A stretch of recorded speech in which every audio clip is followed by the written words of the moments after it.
훈련을 받는 이스라엘에 대한 내용들이 나오고 있는데요. 함께 살펴보겠습니다. 이 게리 토마스는 뿌리 깊은 영성은 흔들리지 않는다라는 책에서 영적 지형이라는 용어를 사용했습니다. 영적 지형이라는 것은 우리가 하는 그 인생 여정의 길을 의미합니다. 우리가 가는 인생 여정에서의 길, 그게 영적 지형입니다. 우리는 영적 여정으로 인생을 살다 보면 매우 편안하고 쾌적한 환경에 내리막길을 갈 수가 있습니다. 반대로 고된 오르막길을 올라갈 수도 있습니다. 우리는 물된 동산 수림교회에서 성도들 가운데 가장 편하고 쾌적한 환경에 내리막길에 처해 있을 수도 있습니다. 그러나 만약에 직장을 잃었거나 중병에 걸렸거나 사랑하는 가족을 잃게 된다면 분명한 것은 영적인 삶에 큰 영향을 줄 수 있는 아주 숨이 차오르는 가파른 언덕길을 지금 오르고 있는 겁니다. 또 영적 지형은 우리의 영적인 삶의 내면적인 현실을 말하는 것일 수도 있습니다. 예를 든다면 우리의 마음에 의심이 있거나 없는 것, 기도가 재미있거나 그 재미가 없이 멀리 느껴지는 것, 이런 것들인데요. 이런 영적 지형은 우리의 영적 성장에 분명히 영향을 미칩니다. 노련한 마라톤 선수는 언덕에 오르면서 숨이 턱 밑에 찰 때에도 낙담하지 않습니다. 이들은 비록 속도가 느려지고 더 많은 노력이 필요하다 할지라도 그 숨이 차는 것이 자신의 능력이 모자라서라고 생각하는 것이 아니라 지형 때문이라고 생각합니다. 또 언덕을 다 오른 후에 내려가기 시작할 때 이제는 더 적은 노력으로 더 빨리 달릴 수 있고 앞으로 전진해 나갈 수 있습니다. 그런 상황에 대해서도 노련한 마라토너는 어때요? 우쭐하지 않습니다.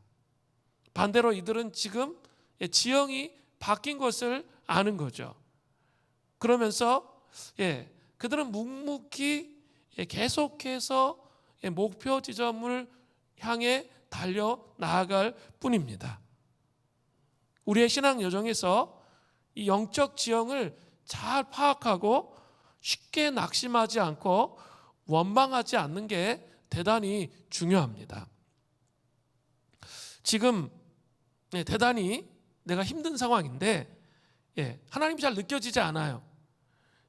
그래도 그분을 신뢰하면서 앞으로 전진해 나가는 것이 대단히 중요합니다. 그렇게 되면 다시 이 언덕길에서 내리막길로 가는 그래서 그분의 친밀함을 경험하면서 주님과 동행하는 그런 자리까지 나아가게 되는 거죠. 영적 지형이 어떠하든지 간에 주님을 아주 가까이 느낄 수 있는 그런 상태에 날마다 거하면 좋겠지만 우리의 인생은 그렇지가 않아요. 그죠? 그렇지 못한 때도 있어요. 그러나 이 부르심의 소망을 확신하면서 하나님이 나를 사랑하신다는 것을 확신하면서 묵묵히 그 길을 걸어가는 것이 필요하다라는 거죠. 이것은 기도의 자리도 마찬가지입니다. 그죠? 기도가 365일 잘 되지는 않아요. 특별히 어떤 특별한 것들을 놓고 기도할 때 처음부터 기도가 잘 되지 않습니다. 많은 영적 싸움이 있고 침체가 있고 또 기도하고 싶지 않은 마음이 있고 막 이런 것들이 있잖아요. 이런 과정을 통해서 과정이 흘러가지만 내가 신실하게 충성스럽게 되든 안 되든 그 자리에 앉아 있는 거예요. 그러다 보면 하나님의 때의 기도 분량이 채워지면 어떻게 되죠? 그 다음부터는 되어지는 거죠. 길이 열리는 거죠. 수월해지는 거죠. 기도하기가 수월해지는 내리막길을 가게 된다는 거죠. 그때는 무엇이든지 다 응답받는 그 느낌을 경험할 수 있게 되는 거죠. 그러니까 느낌보다 중요한 게 뭐예요? 믿음이에요. 그리고 이 영적인 여정을 계속 가는 거죠. 오늘 본문에서 하나님은 힘든 영적 지형 속에서 이스라엘 백성들의 신앙을 훈련하시는 거예요. 힘든 영적 지형을 만들어 놓고 이스라엘 백성들을 훈련하고 계십니다. 오늘 본문을 살펴보겠습니다. 자, 영적 지형을 고려하지 않으면 하나님의 신앙 훈련을 통과해서 신앙의 여정을 계속 가는 게 어려워요. 지금 내가 어떤 영적 여정에 있는지 잘 살펴보아야 한다는 거죠. 출애굽기 14장에서 이스라엘 백성들은 하나님의 위대한 기적, 홍해를 가르는 그 기적을 경험했습니다. 그리고 15장에서 이러한 위대한 기적을 베푸신 하나님을 찬양했습니다. 이때는 내리막길을 편안하게 달려가는 편안한 시즌이죠. 그리고 하나님을 친밀하게 만날 수 있는 그런 시간들이죠.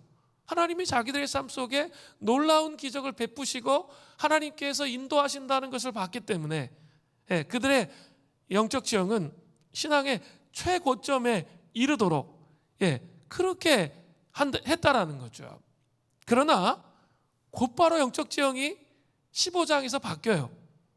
3일 만에 수르 광야에서 물이 없어서 헤매다가 물을 만났어요. 근데 그 물이 쓴물이었어요. 그래서 하나님을 원망합니다. 그죠? 영적 지형이 갑자기 3일 만에 바뀐 거죠. 그래서 하나님을 원망할 때 그럼에도 불구하고 하나님이 모세에게 명령해서 한 나무가지를 던져 쓴물을 단물로 만들어 주신 거죠. 지금은 다시 내리막길로 다시 또 이렇게 높은 이렇게 언덕길을 가게 된 거죠. 그런데 그것을 통과하지 못해서 하나님을 원망했던 것이죠. 자, 그러나 이 신앙 훈련을 첫 번째 신앙 훈련을 통과하지 못했지만 하나님은 이스라엘 백성들에게 마라의 쓴물 사건 이후에 어떻게 하시죠? 물샘 12과 종려나무 70그루가 있는 엘림에 이르게 하세요. 오아시스. 그래서 또 편히 쉬게 하셨습니다. 그리고 나서 다시 그들이 출발합니다. 자, 출애굽기 16장 1절을 보세요. 이스라엘 자손의 온 회중이 엘림에서 떠나 엘림과 시내산 사이에 있는 신광야에 이르니 애굽에서 나온 후 둘째 달 15일이라. 자, 이제 이스라엘 백성들이 어디에 와요? 편안하게 오아시스 엘림에서 쉬었다가 이제는 신광야에 광야에 또 수르 광야에서 신광야로 도달했어요. 애굽에서 출발한 지 한 달쯤 되었어요. 둘째 달 15일 이렇게 돼 있잖아요. 첫째 달 15일에 출발했잖아요. 그러니까 지금 이제 애굽에서 출발한 지 한 달쯤 됐습니다. 애굽에서 가지고 나왔던 대단히 맛이 없는 무교본과 쓴나물이 이 한 달쯤 되니까 다 떨어져 버린 거죠. 더 이상 먹을 것이 없는 또 다른 형태의 영적인 어려움이 있는 가파른 오르막길을 올라야 되는 영적 지형에 또 도달한 거예요. 그죠? 이게 하나님이 테스트를 하시는 거죠. 그들을 어떻게 해요? 신앙 훈련을 받도록 하기 위해서 또다시 이제 먹을 것이 없는 그런 지점에 도달하도록 했습니다. 아무것도 더 이상 광에서 먹을 걸 구할 수 없잖아요. 그런 상태 가운데 있었습니다. 이때 이스라엘 백성들이 어떻게 반응합니까? 출애굽기 16장 2절이에요. 이스라엘 자손 온 회중이 그 광야에서 모세와 아론을 원망하여. 이것은 단지 지도자 모세와 아론을 원망한 그런 내용이 아니에요. 출애굽기 16장 7절 중반절에 보면 이는 여호와께서 너희가 자기를 향하여 원망함을 들으셨습니다. 예, 그죠? 예, 그 모세와 아론을 원망한 것으로 끝난 게 아니라 하나님을 원망했다 이렇게 돼 있어요. 또 출애굽기 16장 8절 중반절에 보세요. 이는 여호와께서 자기를 향하여 너희가 원망하는 그 말을 들으셨습니다. 계속 이런 말들이 반복적으로 나와요. 출애굽기 16장 9절 후반절에 여호와께서 너희의 원망을 들으셨느니라 하라. 또 출애굽기 16장 12절 전반절에 내가 이스라엘 자손의 원망함을 들었노라. 하나님께서 이렇게 말씀하세요.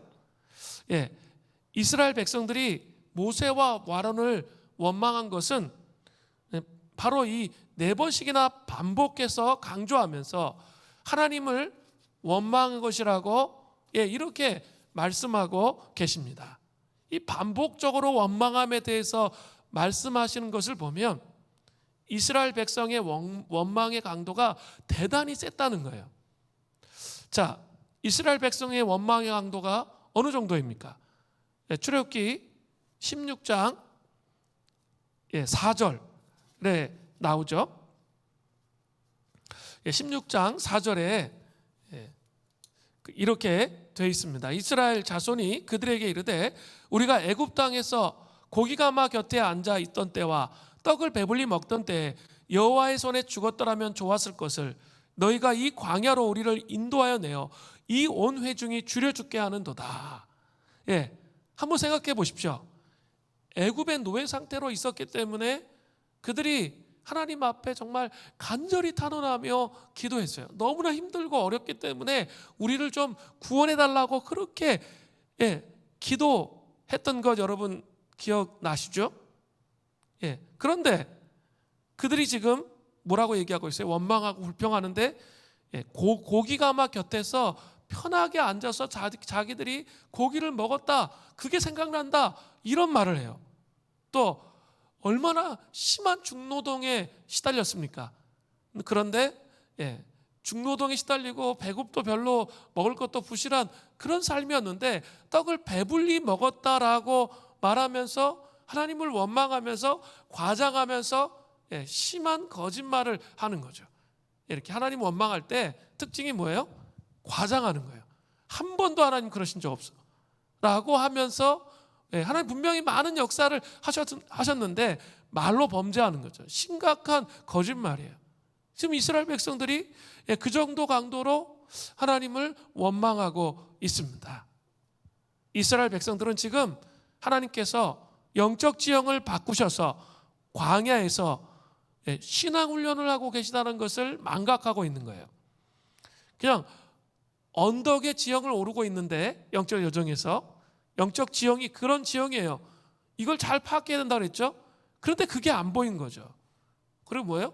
그냥 점으로 자기 인생을 생각해. 그리고 그냥 힘든 것만 보이는 거예요. 불평할 만한 것만 보이는 거죠. 하나님이 신앙 훈련을 시키고 계시다는 것에 대해서 전혀 이해를 못하고 있는 거예요. 이스라엘 백성들은 언덕 지형의 신앙 훈련이 지나면 내리막길이 오면서 위대한 하나님의 승리가 오고 하나님과 동행하는 삶의 신비를 경험한다는 것이 무엇인지 전혀 이해하고 있지 못합니다. 하나님은 지금 전적으로 이스라엘 백성들이 자신들을 하나님께 내어 맡기는 삶을 살기를 원하셨습니다. 그래서 신앙 훈련을 하시는 거죠. 내어 맡기는 삶, 하나님의 백성들이 하나님께 자기를 의탁하는 삶을 살게 하시기 위해서 신앙 훈련이 있는 거예요. 그러나 이스라엘 백성들이 자신을 내어 맡기는데 가장 큰 장애물은 자신의 욕망이나 변덕스러운 마음이 아니라 자신들이 자기 고집대로 하는데 중독되어 있다는 사실입니다. 그들은 너무나도 쉽게 자기 생각대로 안 되고 자기 고집대로 안 되면 어때요? 화를 내고 하나님 앞에 원망하며 분노합니다. 그런 모습을 보여주고 있어요. 하나님은 이스라엘 백성들이 이 모세처럼, 모세도 맨 처음에 그게 안 됐잖아요. 그러나 그 하나님의 기적을 경험하고 하나님과 함께하는 친밀함을 경험하면서 어때요? 점점점 자기 삶 전체를 자기의 생각, 자기의 고집대로 안 된다고 원망하고 불평하는 게 아니라 완전히 하나님 앞에 자기의 삶을 의탁하고 내어맡기는 그런 삶으로 바뀌었던 것처럼 이스라엘 백성들도 그 원망의 천박한 뿌리가 깊지 못한 그런 신앙생활을 깨뜨리고 하나님을 전적으로 신뢰하는 그런 훈련을 시키시기를 원하셨던 거죠. 그래서 이스라엘 백성들에게 신앙 훈련이 있는 거예요. 그것은 이 시대를 살아가고 있는 그리스도인에게도 신앙 훈련이 있는 이유가 이와 동일해요. 이런 신앙의 훈련이 있는 거예요. 거기에서 그냥 계속 널브러져 가지고 이게 영적 지형을 전혀 파악하지 못하고 지금 이 가파른 언덕에서 하나님 훈련시키고 계시구나, 이걸 파악하지 못하고 원망과 불평 속에 갇혀 있으면 그 다음으로 나아갈 수가 없게 되는 거죠. 자, 이렇게 원망이 가득 차 있는 이스라엘 백성들에게 하나님은 어떻게 반응하십니까? 출애굽기 16장 4절 전반절이에요. 그때 여호와께서 모세에게 이르시되 보라, 내가 너희를 위하여 하늘에서 양식을 비같이 내리리니. 즉각적으로 양식을 주시겠다, 이렇게 말씀하세요. 하늘에서 양식을 어떻게 하신대요? 비같이 내리신다는 거예요. 왜 하나님 이렇게 즉각적으로 말씀하셨을까요? 그들이 이스라엘 백성들이 막 반란을 일으킬까 봐 하나님 두려워하셨을까요? 아닙니다. 하나님은 양식이 떨어졌을 때 이미 이스라엘 백성들에게 놀라운 방식으로 양식을 공급할 계획을 가지고 계셨다는 거예요. 그죠? 하나님의 플랜이 이미 있었어요. 양식이 떨어지면 사람들이 생각하는 방식이 아닌 하나님의 기적을 통해서 그들에게 양식을 베풀어 주실 그 계획이 있었는데 그들이 원망함에도 불구하고 그 계획을 실천하고 계신 것 뿐이에요. 그러나 아직 신앙으로 훈련되어 있지 못한 이스라엘 백성의 상태를 보시면서 하나님이 어떻게 하시는 거죠? 가슴 아프신 거죠. 하나님은 그 광야에서 이스라엘 백성들이 먹을 것이 없다는 건 너무나도 잘 이해하고 아시는 거예요. 그래서 하늘을 바라보면서 하나님을 의지하기를 원했는데 그들은 원망하고 불평했어요. 그렇다고 해서 하나님께서 그 계획을 취소하실까요? 그럼 다 굶어 죽어요. 그렇게 하실 수가 없는 거죠. 그래서 하나님이 그 계획을 실행하시는 거예요. 이게 참 하나님의 긍휼이죠. 그래서 하늘에서 양식을 비같이 내리시는 그 놀라운 기적을 이루고 계시는 거죠. 이제 하나님은 이러한 상태에 머무르고 있는 이스라엘 백성들에게 기적을 또 베푸시면서 또 철저히 신앙훈련을 또 하세요. 이게 참 놀라운데 하나님이 계속적으로 우리의 삶에 신앙훈련을 시키고 계신다는 거예요. 그래서 자기를 완전히 깨뜨려서 자기의 생각, 자기의 방식, 그걸 완전히 깨뜨려서 하나님 앞에 내어 맡길 때까지 신앙훈련을 계속 시키시는 거예요. 그래서 이렇게 자기 스타일로 계속 가면 계속 힘들어요. 계속 어려워요. 하나님의 본심, 하나님의 마음은 뭡니까? 자기를 깨뜨리는 거예요. 그래서 하나님 앞에 완전히 내어 맡기기를 원하시기 때문에 이스라엘 백성들, 하나님의 백성들을 어떻게 하세요? 철저하게 훈련시키세요. 오늘 본문에는 사실 이렇게 철저하게 훈련시키시는 하나님이 나타나세요. 첫 번째로 어떤 훈련을 시키세요? 일용할 양식 훈련을 시키세요. 이거 아주 중요한데, 일용할 양식의 훈련. 출애굽기 16장 4절 후반절에 보세요. 하늘에서 양식을 비같이 내리리니 백성이 나가서 일용할 것을 날마다 거둘 것이라. 이같이 하여 그들이 내 율법을 준행하나 아니하나 내가 시험하리라. 시험한다는 게 테스트라고 그랬죠, 지난주에. 훈련하신다는 거예요. 신앙 훈련을 하시겠다는 거예요. 자, 하나님은 하늘에서 양식을 비같이 내리겠다고 하셨는데 이게 무엇입니까? 12절에는 이렇게 돼 있어요. 해질 때에는 고기를 먹고 아침에는 떡으로 배부르리니. 이것의 구체적인 내용이 출애굽기 16장 13절부터 15절의 내용이 구체적인 내용으로 나타나죠. 자, 이렇게 돼 있어요. 저녁에는 메추라기가 와서 진에 덮이고 아침에는 이슬이 진 주위에 있더니 그 이슬이 마른 후에 광야 지면에 작고 둥글며 서리 같은 것이 있는지라. 이스라엘 자손이 보고 그것이 무엇인지 알지 못하여 서로 이르되 이것이 무엇이냐 하니 모세가 그들에게 이르되 이는 여호와께서 너에게 주어 먹게 하신 양식이라. 자, 일용할 양식이 두 가지예요. 첫 번째 일용할 양식은 뭐예요? 메추라기죠. 메추라기는 아라비아 혹은 아프리카 내지에서 집단적으로 사는 철새예요. 이 메추라기는 날개가 아주 약해서 날지 못해요.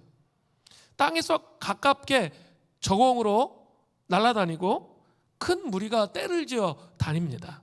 그래서 메추라기가 오면 아이들도 다 잡을 수가 있습니다. 이러한 메추라기 떼가 저녁에 이스라엘의 진을 덮쳤습니다. 철이 되어서 날아온 게 아니에요. 하나님께서 바람을 통해서라든지 혹은 메추라기로 하여금 이스라엘 진영으로 이동하도록 그렇게 하셨죠. 그래서 넘치게 고기를 먹을 수 있도록, 그죠? 그들이 넘치도록 고기를 먹을 수 있도록 그렇게 일용할 양식을 허락해 주셨습니다. 두 번째는 만나예요.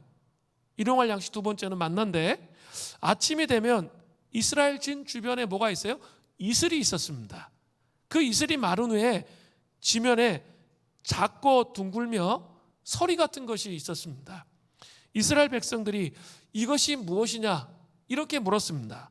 이것이 히브리어로 만후라고 하는데 헬라어로는 만나라고 하는 거예요. 그래서 만나가 된 거예요. 이게 무엇이냐 이렇게 물어서 그게 바로 만나라고 된 거죠. 이 만나가 어떻게 생겼습니까? 출애굽기 16장 31절에 만나에 대해서 나와요. 이스라엘 족속이 그 이름을 만나라 하였으니 가시 같고, 표준세번에 보니까 고수의 씨 같대요. 가시 같고 희고 맛은 꿀 섞은 과자 같았더라. 희면서 가시 같고 맛이 꿀 섞은 과자, 꿀 섞은 과자처럼 그렇게 맛이 있었다라는 거죠. 그런 만나를 허락하신 것이죠. 특별히 오늘 본문에 보면은 만나라는 일용할 양식으로 만나를 일용할 양식으로 주시면서 집중적으로 이스라엘 백성들을 신앙훈련 시키십니다. 자, 한번 생각해 볼 게 있어요. 이스라엘 백성들이 만나를 먹은 기간이 얼마나 됩니까? 출애굽기 16장 35절에 나와요. 사람이 사는 땅에 이르기까지 이스라엘 자손이 40년 동안 만나를 먹었으니 곧 가나안 땅 접경에 이르기까지 그들이 만나를 먹었더라. 가나안 땅 접경에 이르기까지 무려 40년 동안 만나를 먹었다 이렇게 되어 있습니다. 그래서 40년 동안 어디 있었어요? 광야예요. 이스라엘의 이 광야에 가보면 진짜 아무것도 없어요. 그리고 그냥 머리 까져요. 너무 뜨거워서. 물도 없고 뭐 아무것도 없는 그런 곳이란 말이에요. 양식을 구할 수가 없는 거죠. 먹을 것을 구할 수가 없는 것이 광야예요. 그렇기 때문에 하나님으로부터 오는 일용할 양식을 하나님께서 공급해 주시지 않으면 살아갈 수가 없는 곳이 광야예요. 이것은 철저히 하나님만을 의지하게 하시는 하나님의 훈련 계획이셨어요. 그게 신앙훈련이라는 거예요. 철저히 하나님만 의지하도록 그렇게 하셨다는 거죠. 그러나 약속의 땅 가나안에 들어가면 그때부터 농사를 지어서 땅의 소산을 먹어야 했어요. 달라요. 광야는 농사 지을 수가 없어요. 그죠? 그렇기 때문에 하늘로부터 오는 그 양식, 하나님으로부터 오는 양식만을 의지해 하늘을 바라보며 살 수밖에 없는 거죠. 그러나 가나안 땅은 땅의 소산을 자기가 농사를 직접 지어서 땅의 소산을 먹는 그런 시점이 온다는 거죠. 그때는 더 이상 만나가 필요합니까? 필요하지 않습니까? 필요하지 않아요. 자, 하나님은 우리에게 일용할 양식을 주시는 것을 우리 인생의 어느 시점까지 훈련시키세요. 이게 중요해요. 광야 시즌이 있다는 거예요. 이렇게 재정의 주인이 누구이신지를 분명히 깨달을 때까지 하나님이 재정을 훈련시켜요. 제로 포인트를 경험하게 하시는 거죠. 삶 속에서. 그래서 하늘로부터 공급되는 것으로 살게 하세요. 정말 이렇게 해놓으면 갑자기 실직을 했어요. 그래서 좀 먹고 살 것도 아무것도 없는데 이렇게 한 달을 딱 계산해 보니까 희한하게 막 재정이 어떻게든지 들어와. 그래서 먹고 사는 거죠. 딱 일용할 만큼만 굶어 죽지 않을 만큼만 양식이 들어와요. 이렇게 훈련을 시킵니다. 그러면서 철저히 재정에 대해서 하나님을 의지하도록 일용할 양식이 하늘로부터 온다는 것을 신뢰하도록 그렇게 신앙훈련을 시키신다는 거죠. 여러분의 삶을 한번 잘 보세요. 반드시 이런 시즌이 있어요. 광야에서 하늘로부터 공급되는 재정으로만 먹고 사는 그런 시즌을 반드시 갖게 하신다는 거죠. 그러나 평생 그렇게 하시지는 않으세요. 신앙훈련을 그런 일용할 양식 훈련을 졸업하는 때가 있다는 거예요. 땅의 소산을 먹고 살아야 할 때가 반드시 찾아오는 거죠. 그러니까 매달 꼬박꼬박 재정이 들어와요. 그리고 그것을 선한 청지기처럼 감사헌금도 하고 11조헌금도 하고 구제도 하고 저축도 하고 뭐 이렇게 살 수 있도록 그렇게 하는 시즌이 오신다는 거예요. 그래서 여러분의 삶을 잘 분석해 보면 알아요. 나의 삶의 여정을 한번 생각해 보세요. 하나님 분명히 이런 방식으로 우리를 훈련시켜서 재정의 주인이 누구인지를 알게 하시는 거죠. 자기가 붙잡고 있으면 재정의 주인인지 잘 몰라요. 그렇기 때문에 이런 방식의 훈련을 우리의 삶 속에 시키신다는 거예요. 자, 그러면 그 일용할 양식으로 매일매일 하늘의 양식으로 먹고 살아야 되는데 그 하늘의 양식으로 먹고 살 때 우리는 어떻게 해야 할까요? 이 광야에서 하늘의 양식으로 먹고 살 때 어떤 훈련을 받냐면 두 가지입니다. 첫 번째는 먹을 만큼만 거두어 드려야 합니다. 출애굽기 16장 16절을 보세요. 여호와께서 이같이 명령하시기를 너희 각 사람은 먹을 만큼만 이것을 거둘지니, 먹을 만큼만 돼 있죠. 곧 너희 사람 수요대로 한 사람의 한 오멜씩, 한 오멜은 하나의 큰 컵에 해당하는 양을 의미하는 거예요. 하나의 큰 컵 정도의 양, 거기에 거두되 각 사람이 그의 장막에 있는 자들을 위하여 거둘지니라 하셨느니라. 만나는 반드시 어떻게 해야 돼요? 먹을 만큼만 딱 거두도록 그렇게 되어 있어요. 하늘로부터 공급되는 양식은 저축하면 안 돼. 먹을 만큼만 거두는 거예요. 출애굽기 16장 17절 전반절에 보세요. 이스라엘 자손이 그같이 하였더니, 자, 이스라엘 자손이 먹을 만큼만 거두라고 하셨는데 어떻게 했어요? 그 말씀에 순종을 했다는 거죠. 순종의 결과 어떤 일이 일어나죠? 출애굽기 16장 17절 후반절부터 18절이에요. 그 거둔 것이 많기도 하고 적기도 하나 오멜로 되어본즉, 오멜로 재어봤다는 거예요. 한 컵으로 많이 거둔 자도 남음이 없고 적게 거둔 자도 부족함이 없이 각 사람은 먹을 만큼만 거두었더라. 자, 이게 무슨 말일까요? 한 컵, 한 오멜을 거둬야 하는데 더 거둔 사람도 있고 적게 거둔 사람도 있다는 거예요. 그런데 그들이 어떻게 합니까? 많이 거둔 사람이 적게 거둔 사람에게 나누어줘서 서로 부족함이 없게 했다는 의미예요. 자, 이러한 말씀이 신약에 인용되어 있어요. 고린도후서 8장 15절에 보면 기록된 것 같이 많이 거둔 자도 남지 아니하였고 적게 거둔 자도 모자라지 아니하였느니라.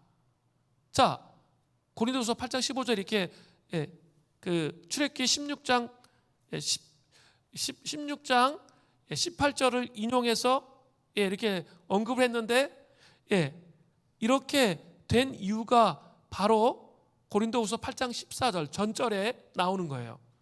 그렇게 된 이유는 그죠? 거둔 자도가 남지 아니하고 적게 많이 거둔 자도 남지 않고 적게 거둔 자도 남지 않은 그 이유가 고린도후서 8장 14절에 나오는 거죠. 이젠 너희의 넉넉한 것으로 그들의 부족한 것을 보충함은 후에 그들의 넉넉한 것으로 너희의 부족한 것을 보충하여 균등하게 하려 함이라. 뭡니까? 공동체 안에서 서로 남는 것은 흘려보내서 보충해주고 또 자기 부족하면 또 어떻게 해요? 받았다는 거예요. 그러면서 이게 균등하게 되었다는 거죠. 광야에서 일용할 양식 훈련, 이 제로 포인트의 훈련을 받는 분들에게 그런 신앙 훈련을 하고 있는 분들에게 중요한 게 있어요. 그건 뭐냐면 일용할 양식보다 오늘 먹을 것보다 더 들어왔어. 조금 더 들어오면 그걸 남겨가지고 내일 먹으려고 하면 안 돼요. 그렇게 하면 안 되고 그것을 어떻게 해요? 공동체 식구들에게 자기도 힘들지만 지금 훈련 과정에 있잖아요. 그러니까 어떻게 하라고요? 지금은 땅의 소산을 먹을 때가 아니에요. 그러니까 그것을 기꺼이 흘려보내라는 거예요. 흘려보내서 부족한 사람이 오늘 일용할 양식이 채워지도록 그렇게 해야 된다는 거죠. 균등하게 서로 나눠지도록 그렇게 하라는 거예요. 또 이런 분들이 있어요. 공동체에서 뭐 이렇게 힘들고 어려워서 이렇게 보아하니까 너무 힘들고 어려운 것 같아서 이렇게 흘려보내서 사람들이 지원을 할 때 절대로 안 받겠다고 막 그러시면 안 돼요. 응?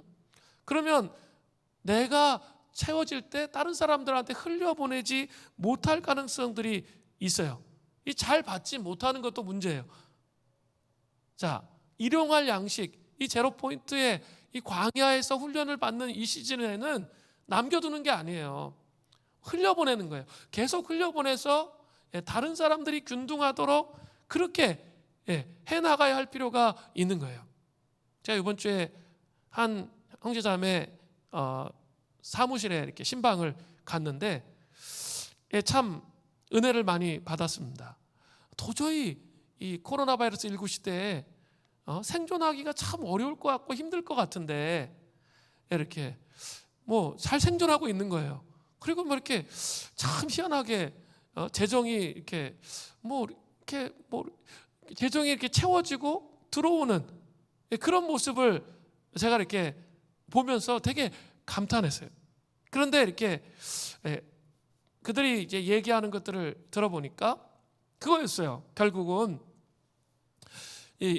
지금 코로나 시대에 가장 힘든 사람들 중에 한 사람들이 난민일 거 아니에요. 그래서 난민 이 선교사들을 위해서 자기도 없지만 우선순위를 둬가지고 그들에게 띄어서 흘려보내는 좀 어떻게 보면 하나님만을 신뢰하면서 자기도 없는데 일용할 양식이 자기도 없는데 그것을 흘려보내는 그런 훈련을 신앙 훈련을 했던 거죠. 그랬더니만 하나님께서 이렇게 풍성하게 채워주시는 것 그것을 자기가 경험하고 있다라고 말을 하는 거예요.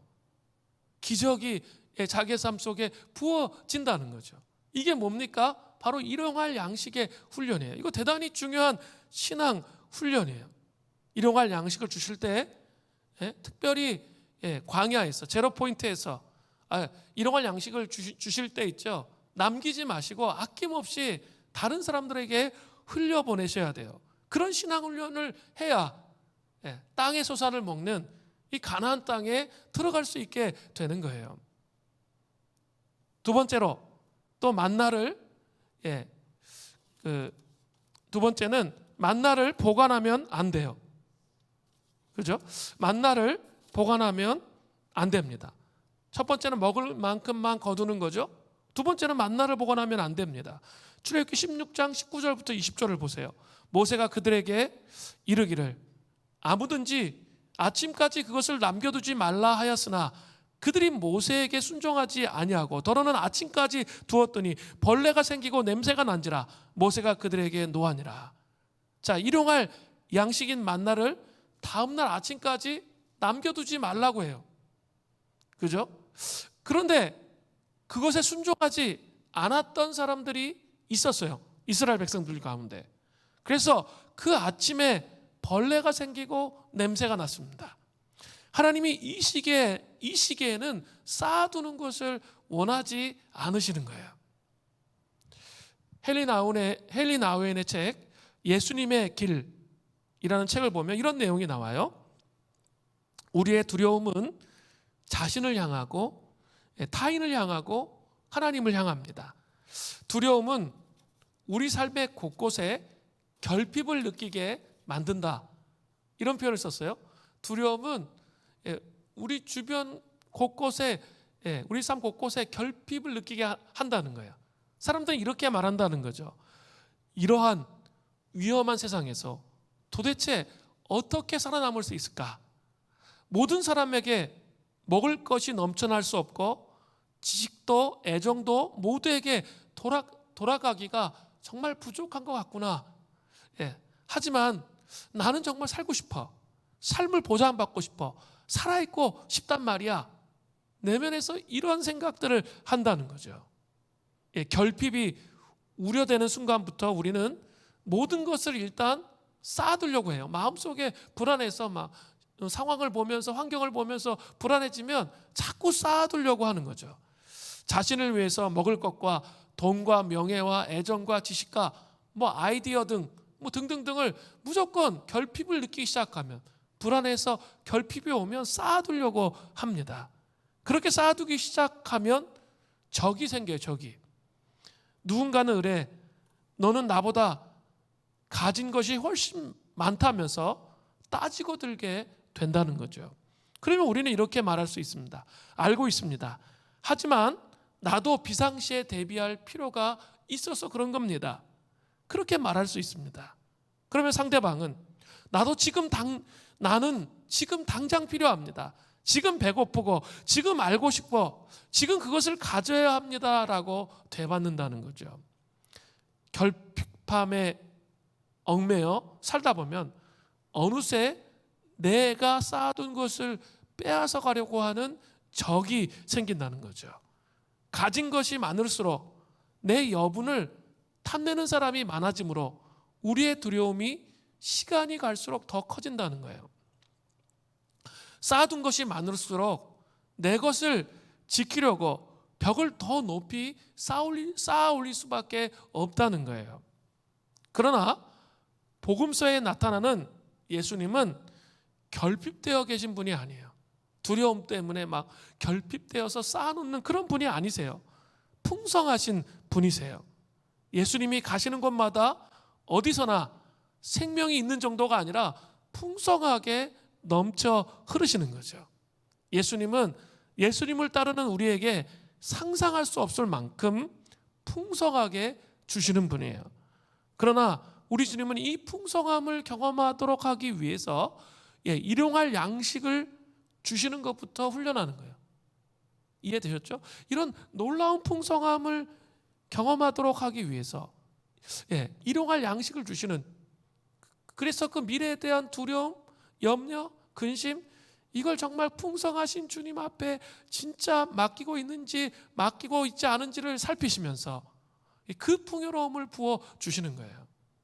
과거의 트라우마 때문에 이 핍절의식 속에, 결핍의식 속에 삶을 살아간다면 그것은 일용할 양식의 훈련과 정반대에 가 있게 되는 거죠.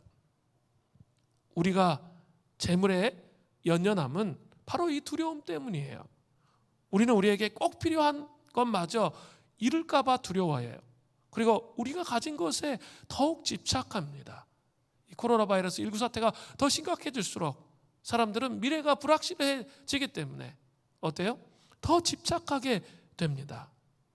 자신의 합리적인 생각 속에 결핍이 이렇게 딱 붙잡도록 하면서 이 두려움으로 가는 거죠. 우리 자녀들은 뭐 4시야, 5시야. 그런데 어떻게 쟤들을 사람 만들고 교육시키지? 그렇게 하다 보면 점점 어때요? 결핍에 집착이 돼요. 그러나 사랑은, 예수님에 대한 깊은 사랑은 두려움을 이깁니다. 예수님의 사랑을 깊이 경험하면 이러한 두려움과 집착을 깨뜨릴 수가 있습니다. 그리고 일용할 양식을 주시는 하나님을 신뢰함으로 나아가서 결국은 땅의 소산을 이렇게 하나님 주시지만 그 훈련이 끝났을 때 기꺼이 사람들에게 흘려보낼 수 있는 그런 사람으로 세워진다는 거죠. 그 사람은 결코 자기 마음대로 재정을 쓰지 않을 거예요. 청지기로서 재정을 사용할 거라는 거죠. 이것이 일용할 양식의 훈련입니다. 만몬을 섬기는 것이 아니라 하나님을 섬기는 하나님의 사람이 되시기를 바랍니다. 마태복음 6장 24절에 한 사람이 두 주인을 섬기지 못할 것이니 혹 이를 미워하고 저를 사랑하거나 혹 이를 중히 여기고 저를 경히 여김이라. 너희가 하나님과 재물을 겸하여 섬기지 못하느니라. 하나님과 재물을 겸하여 섬기지 못합니다. 분명히 우리가 알아야 돼요. 그리고 일용할 양식의 훈련을, 하늘의 만나를 먹는 훈련을 꿋꿋하게 잘 세워가시는 은혜가 있기를 바랍니다. 두 번째로 이스라엘 백성들이 받은 훈련 두 번째는 안식일의 훈련이에요. 첫날부터 다섯째 날까지는 일용할 양식의 신앙훈련을 받고 있는 이스라엘 백성들은 이제 안식일 훈련까지 겸하여 받는 거죠. 여섯째 날에는 만나를 2배를 거두어서 안식일을 지키도록 그렇게 하셨어요. 16장 23절을 보세요. 모세가 그들에게 이르되 여호와께서 이같이 말씀하셨느니라. 내일은 휴일이니 여호와께 거룩한 안식일이라. 너희가 구울 것은 굽고 삶을 것은 삶고 그 나머지는 다 너희를 위하여 아침까지 간수하라. 자, 안식일에는 하늘의 양식인 만나가 내리지 않습니다. 창세기 2장 1절부터 2절을 보면 하나님이 천지를 지으시고 안식하셨다는 그런 말씀이 있습니다. 그리고 그 안식일을 특별한 날로 지켜야 된다는 그런 첫 번째 공식화된 내용이 지금 오늘 본문의 출애굽기에 나타나는 거예요. 그리고 안식일에 대해서 법제화한, 규례화한 그런 내용은 출애굽기 20장 8절부터 11절에 가면 십계명에 있죠. 그때 이제 법제화돼서 나타나는 거죠. 우리는 안식일을 생각할 때 단순히 사람이 일하지 않는 것, 그것에 초점을 맞출 때가 있습니다. 그러나 구약의 안식일의 규례를 살펴보면 그 초점이 인간에게 맞추어져 있는 게 아니라 하나님에게 맞추어져 있다는 사실을 좀 집중해야 할 필요가 있습니다. 오늘 본문에서도 이스라엘이 안식일의 만나를 구하러 가지 말아야 하는 그 이유는 하나님이 이날은 만나를 내리시지 않기 때문이에요. 안식일은 이스라엘이 아직도 들에 쌓여 있는 만나를 거둘 수 없는 날이 아니라 만나가 아예 없는 날이에요. 하나님이 주시지 않는 날이라는 거죠. 아예 없어요. 들에 쌓여 있는 게 없단 말이에요. 그런 날이라는 거죠. 이 날은 하나님께서 일하시지 않으셨기 때문이죠. 자, 그런 뉘앙스로 한번 생각해 보세요. 생각을 한번 바꿔보세요. 그러니까 내가 쉬는 게 중요한 게 아니에요. 그러면 이제 여행 가죠, 뭐. 그런 게 아니고 하나님이 일하시지 않아요. 그런 관점으로 생각해 볼 수 있다는 거죠. 즉 안식일의 규례는 하나님의 일을 멈추신 것을 따라하는 것이라는 사실이에요. 그러나 이스라엘 백성들 중에서 안식일의 신앙훈련 가운데서도 거들어 나간 그런 사람들이 있었어요. 출애굽기 16장 27절을 보세요. 7째 날에 백성 중 어떤 사람들이 거들어 나갔다가 얻지 못하니라. 자, 이 안식일이 신약 시대에 오면 주일로 바뀌죠. 그 주일로 바뀐 이유는 예수님이 부활하신 날이 주일이에요. 그래서 매 주일을 작은 부활절로 계속 지키는 거예요. 그래서 이 안식일의 개념이 주일로 와 있는 거죠. 주일을 성수하는 것, 온전히 하나님을 기억하면서 일을 멈추는 것이라는 거죠. 하나님이 쉬셨기 때문에, 하나님은 그 안식이라는 일하시지 않으시기 때문에 우리가 그것을 믿고 신뢰하면서 우리도 쉬는 거예요. 우리도 그것을 믿고 신뢰함으로 쉬는 거죠. 그 주일에 일하는 것은 열매가 없는 거죠. 하나님 일하시지 않으니까. 그렇기 때문에 나도 같이 쉬는 거예요. 신앙의 훈련에서 대단히 중요한 거예요. 이게 참 중요해요. 그래서 온전히 주님을 생각하며 주님을 묵상하며 쉬는 거예요. 그게 안식일이에요. 그죠? 여행 가는 게 안식일이 아니고 온전히 주님을 하루 종일 묵상하며 생각하면서 주님과 교제 속에서 주님 안에서 관계를 맺으면서 쉬는 것이 쉬는 거라는 거죠. 코로나 시대가 되면서 이 비대면의 시기가 되면서 점점점 안타까운 것은 이런 안식일의 개념이 흐릿해져 버리는 거예요. 잘 지켜나가는 게 중요해요. 여러분이 혼자 있더라도 그것을 잘 지켜나갈 필요가 있어요. 하나님에 대해서 깊이 생각하고 묵상하면서 안식일을 지내고 세우는 것, 그게 신앙훈련에서 대단히 중요한 부분이라는 거예요. 안식일을 온전히 지키는 것, 그런 훈련이 이루어져야 한다는 거예요. 주일을 잘 성수하는 것, 그래서 예배드리고 하나님 앞에 머물면서 멈춰 있는 것, 막 놀러 가고 이렇게 멀리 나가고 막 이런 게 아니라 그냥 온라인으로 예배드리면 얼마든지 딴 데 갈 수 있잖아요. 그런 것이 아니라 이렇게 특별히 점점 신앙으로, 사람들이 신앙으로부터 멀어지려고 하는 이 시대에 그리스도인은 더 온전히 주일을 성수하면서 이 안식일의 개념을 가지고 이 신앙의 훈련을 받는 것. 그래서 안식일을 온전히 지킬 때 하나님께서 우리 삶 전체를 지켜주시는구나, 이것을 경험해 가는 것이 필요하다라는 거예요. 그 은혜가 있기를 바랍니다. 세 번째로, 이스라엘 백성들의 신앙훈련은 현재화와 신앙 전수훈련이에요. 출애굽기 16장 32절에 34절을 보세요. 모세가 이르되 여호와께서 이같이 명령하시기를 이것을 오멜에 채워서, 그릇이라고 그랬죠, 항아리, 너희의 대대 후손을 위하여 간수하라.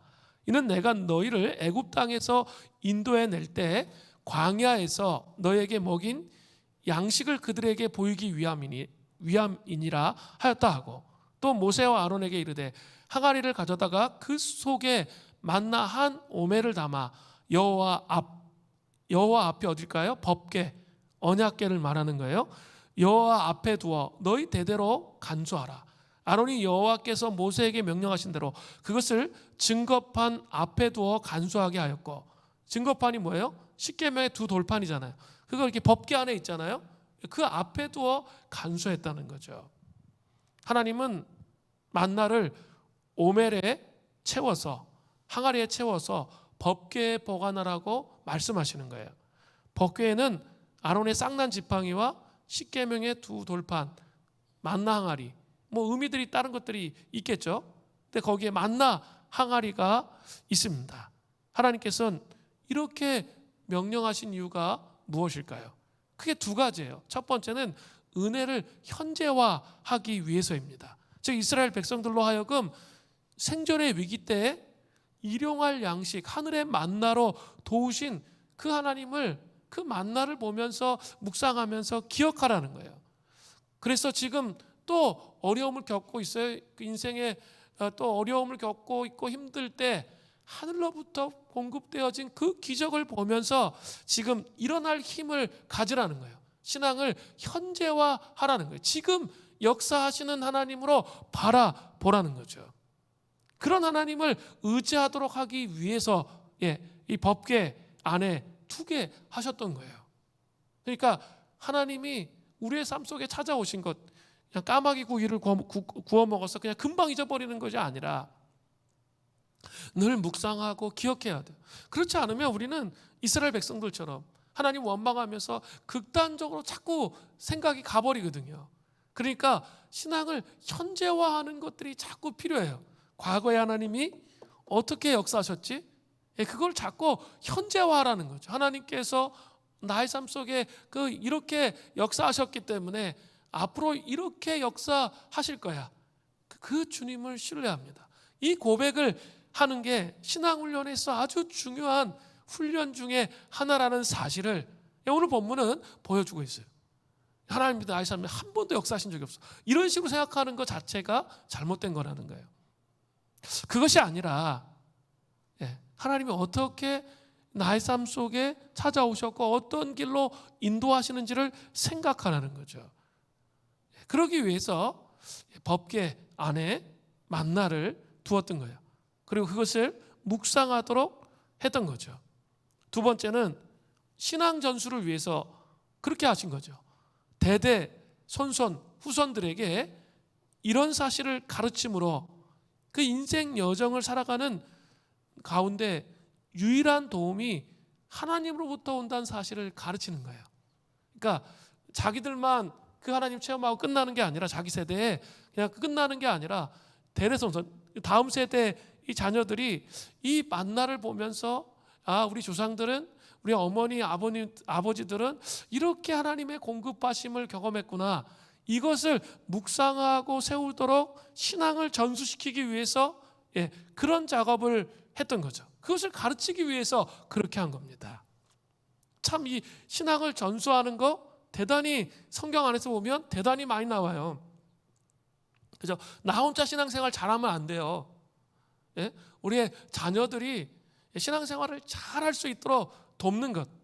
이것이 내가 경험한 그 살아계신 하나님이 우리 다음 세대 아이들이 경험할 수 있도록 돕는 것. 이게 너무나 중요하다라는 거죠. 이제 오늘부터 성경학교가 시작됩니다. 그리고 특별히 이번에는 비대면으로 할 수밖에 없기 때문에 가가오 그걸 좀 집중해서 여러분들이 다음 세대 아이들에게 우리 자녀들에게 신앙을 전수할 수 있도록 하기 위해서 많은 노력을 기울였습니다. 여러분 정말 힘을 다해서 여러분이 노력하셔야 돼요.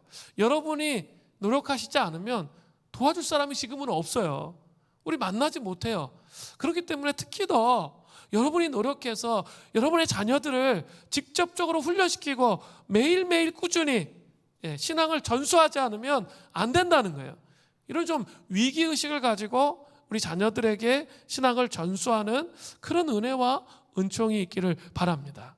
신앙을 현재화하고 신앙 전수를 훈련하는 것, 그것이 이스라엘에게 신앙훈련의 그 내용이었다라는 사실 기억하시기를 바랍니다. 오늘 신앙훈련을 받는 이스라엘 세 가지를 말씀드렸어요. 일용할 양식의 훈련, 또 안식일의 훈련, 현재와 신앙 전수의 훈련. 이 훈련을 통해서 하나님 앞에 더 가까이 나아가는 신앙 인생 여정에서 신앙 훈련을 통해 하나님께 더 가까이 나아가는 은혜가 있기를 바랍니다. 우리 같이 찬양 한번 할까요?